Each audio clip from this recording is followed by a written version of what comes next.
I'm Jammer here today with another entry in the ARMS character guide video series. Today we're going to be, as requested, going over the character Helix, or DNA Man in other territories. A lot of you requested it for some strange reason, don't really know why, but yeah, today we're going to talk about him, his abilities, like techniques and strategies to use when playing as him, some of the good combinations for his default ARMS, and some suggestions for other ARMS outside of the defaults, and just, yeah, how to really get to know and play this character, just a brief overview of the character itself. So contrary to how he looks, he actually plays and feels a lot differently than the rest of the cast. I mean, he kind of has that, size-wise, looks very similar to all the medium-class characters and all, like the Springman and everything like that. However, he does feel a lot different because his jumps are, like, sticky, you know? So basically, after he jumps and falls to the ground, he actually squats down and ducks, which can be really useful for, dodging punches and stuff like that. But if you're not used to that kind of movement, you'll feel like you're kind of just getting, like, glued to the ground, essentially. Like, every time you try to dodge or slide to the side, or every time you do your jump, you kind of, like, cement or plant into the ground. So it really is something to keep in mind when playing Helix, just because his movement speed, and it's just a little bit different than other players, and it's got some lag in some areas and like delays where other characters have an immediate way to act right out of it. Well, so it's just a matter of just getting to know and used to playing his just his movement. That's the first thing I would say if someone's trying to get used to or trying to get to play Helix better. It's just kind of get a good sense for his movement and stuff like that and how he moves about the stage. Especially with the ability, or his special abilities that he has, it really offers a unique take on how he would move around the stage. And it's a little unconventional to how the rest of the cast is played. So his special abilities are based on both his jump and his dash. So if you hold the jump button, you'll actually extend upward and keeping your feet planted on the ground, and you can throw punches while you're up in the air. Obviously, when you do this, it makes your hitbox bigger, so you're more susceptible to grabs and such like that. But you are at an advantage because you are higher up from the opponent, so you can actually come from above and throw punches down or up from up there, as well as, while you're doing this, all your punches will be immediately charged, which is fantastic, because technically you're still holding down the jump button or a dash button like you would when you're playing a normal character to charge up your arms. So it's really effective to do this, especially like, let's say you're doing a doubles match and you're at long range, or you're fighting like a headlock. You could just stay up in the air and far enough out of the way from an opponent or something like that, and just start using a lot of ranged fists like the Dragon Arm or Ice Dragon or something like that. And then after releasing the jump button when you're holding it, you'll actually spring upward to an extra height of a jump that, being like, I think they're the highest jumps in the game probably. So it's really all about using this to your advantage and not being a little, because the problem is you are open when you're extended out, and you don't want to be in that state for too long, just because your opponent knows your next action has to be a jump out of it, which then they can counter with a grab or something along the lines of that. The other ability has to do with his dash, like I previously mentioned, where if you hold dash, he'll actually squish downward and stay in a little, like, ducking animation, essentially. If you click it normally, he does kind of, like, squish downward and slide to the side, but then he gets up afterwards. But if you continue to hold the button, he will stay in this crouched position, which actually lets you duck underneath a lot of the arms in the game. Obviously, ones like C-keys and ones that kind of explode and have a big area effect, or like the Tri-Blast, for example, those are obviously you're not going to be safe from just because you're lower. But stuff that goes over your head, like a regular Toasty or something like that, this is a really effective way to dodge arms, including grabs and everything. A technique that I kind of use sometimes is what I'll do is I'll jump upward, or I'll even do the extend jump just to get some extra height. And then as soon as I land on the ground, I'll hold the dash button, so because it does automatically put you in a duck. But instead of coming right back up of it, I stay in the duck for a second to then come up and then counter out of that. Obviously, again, like any technique or strategy, you don't want to do it too often because it can get very predictable. Being like, okay, every time he jumps, I know he's going to duck. And then as soon as he ducks, I'll wait till he comes back up and grab him right quick, or throw a quick punch in or something like that. I think the important part of playing Helix is just being really frantic, just like the character's personality is. Like squishing and squashing, going everywhere all at once, jumping up in the air, squishing down low, just being absolutely untouchable. Like I previously mentioned, his movement is a little bit, like, awkward, I guess, in comparison to the other casts. So you really have to learn all the ins and outs of it, and then use your, extended jump height and your ducking ability to really enhance your overall playstyle of that character. Now let's talk about the default arms that come in this with Helix, and I have to say straight up, Helix has probably some of the worst default arms in the game. I'm sorry, he really does. The Blorb can be useful, I guess. I mean, it is interesting that it is the only arm in the game, so far anyways, with the blindness attribute. where basically what happens if you charge it up and hit your opponent with it, it'll cover up their screen, and I believe it slows them down maybe, but they can still act out of it, but they have no idea where you are because there's just a huge splotch on their screen.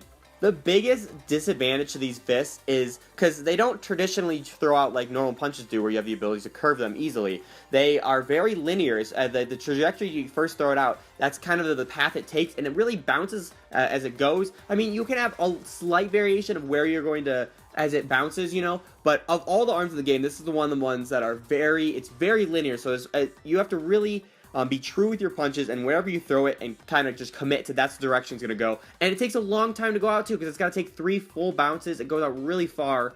So unfortunately, because of that, it does leave you open very often. I mean, it does have its advantages though, like in volleyball, for example, you can freaking throw the blorb over the net and actually bounce it onto the other opponent's side and totally just like ruin everything that's going on over there and spike it right back down.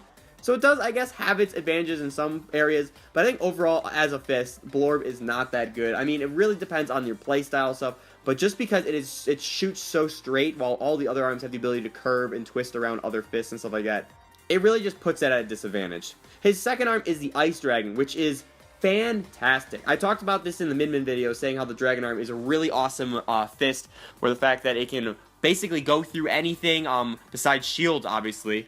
It's super long range. The only downside, I guess you could call it, is the fact that it has a delayed start. But I mean, if you're using it to zoning character or zoning your opponent out and just like using it as a full-on range attack, it's really powerful and it does a lot of damage.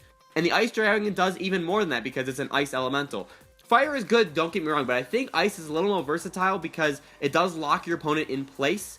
This offers you the chance to maybe grab them or counter them with another punch or something like that and string them into a combo. However, they can still act while they are in the frozen state. They can't jump or dodge, but they can still throw punches. So if you do throw a grab, they have the opportunity to at least break that chain or at least try to deflect your punches. And you just gotta be careful that they could punch you while they're in the frozen state. Ice lasts a lot longer than electricity does, leaving your opponent helpless for a longer time. So if you're just smarter with it and obviously predict and try to read how they're going to throw their punches while they're in that frozen state, that you can really trap them in that helpless position, you know, and you really use that to your advantage. And I think of the 3 arms that are default to Helix, I think Ice Dragon is by far the best, and actually is a good arm all around, and I would highly recommend it on even other characters as well. Finally, his third and final arm is the Guardian arm, which is unlike any other arm in the game. That's very, you know, that's Helix for you. He's got so many unique attributes and different arms and stuff like that. Really just makes him overall just one of the most unique characters I've ever seen in gaming, for that matter. So what's kind of cool about the Guardian is it actually cannot be knocked out of the air by any punch. It can stop the Megaton, it can stop every sort of weapon that you might throw at it. It does have a little, you can tell on the little glowy things that go around the circle, that are actually quote-unquote its health bar. So if enough hits do hit it, punches do hit it, it will deactivate and go back to your arm. Not deactivate entirely anyways, but it'll retract and it'll discontinue its trajectory. But as you throw it out, it goes very slow. It has an electric achievement, which is really nice.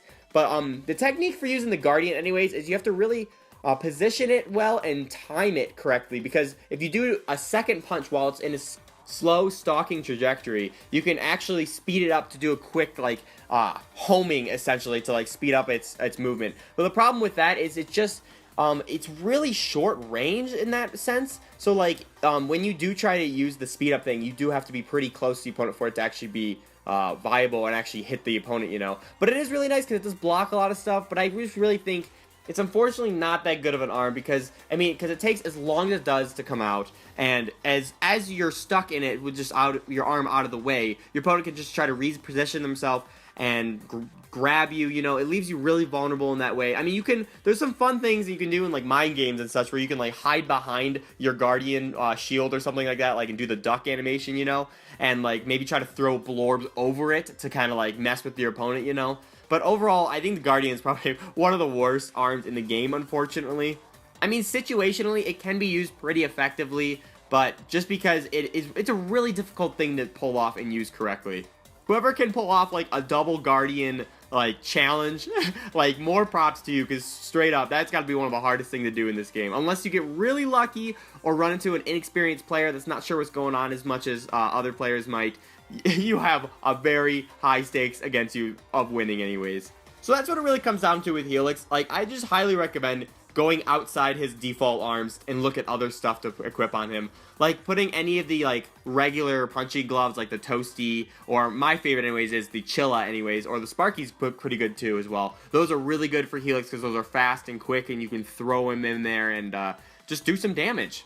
Like I said, of his defaults, I still like using the Ice Dragon anyways. But again, I'll like to throw in maybe like a Slap-O-Mander or the Ram or something like that for a nice arc or something.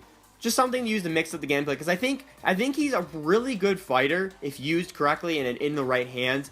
But with his default setup, I think he can get outclassed very easily. I think in order for Helix to rise to his truest potential, if you want to call it that, he really needs to be using gloves or arms that are not his default ones. The Ice one, I can give a pass for. I like using that anyways when I play as Helix. But the Blorb and the Guardian, they can work, and I guess against more inexperienced players, you can actually pull off some good attacks and stuff like that. But when it gets to higher level of play, those arms are just way too slow, and you get outsped by the pretty much the rest. Even Master Mummy can outspeed you occasionally, just because those arms are just so dang slow.